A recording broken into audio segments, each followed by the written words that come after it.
is we'll talk about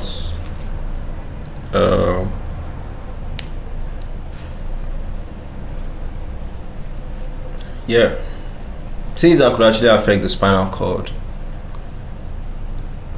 So that's disc calcification, fractures, disc herniation, spinal cord compression. So 4 things in one video. Do you understand? So since they actually affect the same structures and all of that, you don't want to actually put them apart. You just talk about all of them together.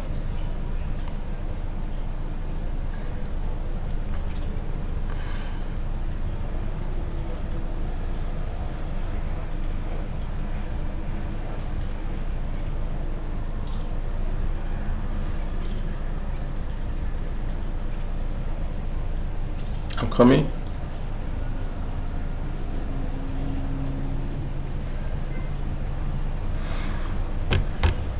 So we'll be picking them one by one, and for each one of them we'll have pictures to actually illustrate. Okay, so disc calcification. So disc calcification, well, in general you should know that what all these things we listed important spinal cord conditions: disc calcifications, fractures, disc herniation, spinal cord compression. So each one of them will go around them one by one. So disc calcification now is just calcium deposits they form in the intervertebral disc. So they make the discs look very hard, so they are not flexible like before. So see it.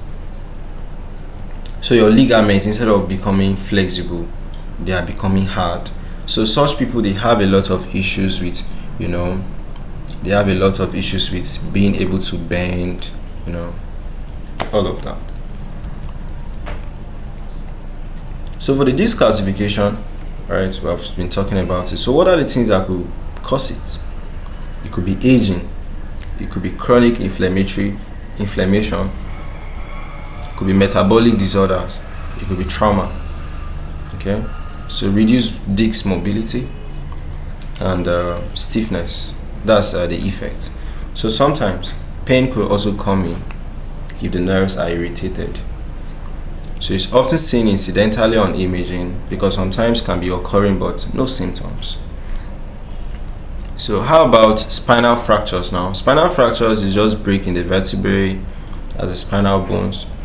Okay, due to traumas, like accident, falls, it could be osteoporosis. So there's reduced bone mineralization. So you understand that kind of thing. Then also cancer metastasis. Types: you could have compression fractures, you can have burst fractures, you can have fracture dislocations. We'll look at all of them. So you can cause pain, deformities, instability. Then also possible nerve injuries if fragments will now press on the spinal cord. So that's what actually brings in spinal cord compression. So disc herniation, we said that was the inner soft core of the disc. That's the nucleus pulposus is protruding through the outer ring. I have a very nice picture here.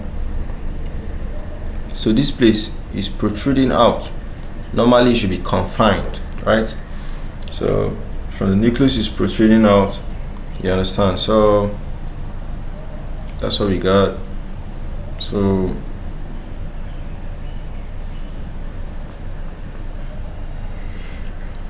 causes could be degeneration, could be heavy weight lifting or twisting injuries. So it could actually compress the nerves, and depending on the nerve that is compressed, you have the symptoms according to the nerve. So it ranges from mild bulges to large herniations pressing on the nerves. Okay. So spinal cord compressions now, they're just direct pressures on the spinal cord from bone, disc or tumor. Alright, spinal cord compression. So causes could be herniated disc, fractures, everything we spoke about. One of the final issues that it could actually cause is spinal cord compression. So it could be tumors, it could be abscess, it could be calcified ligaments, it could be disc or calcified disc. So effect is a lot of pain, there's a lot of weakness, there's a lot of sensory loss, paralysis, bladder issues, bowel dysfunction. So it actually depends on the issue. So it's actually a medical emergency, okay? Because for the structures that nerve supplies, their functions will be cut off, So that's what we got for all of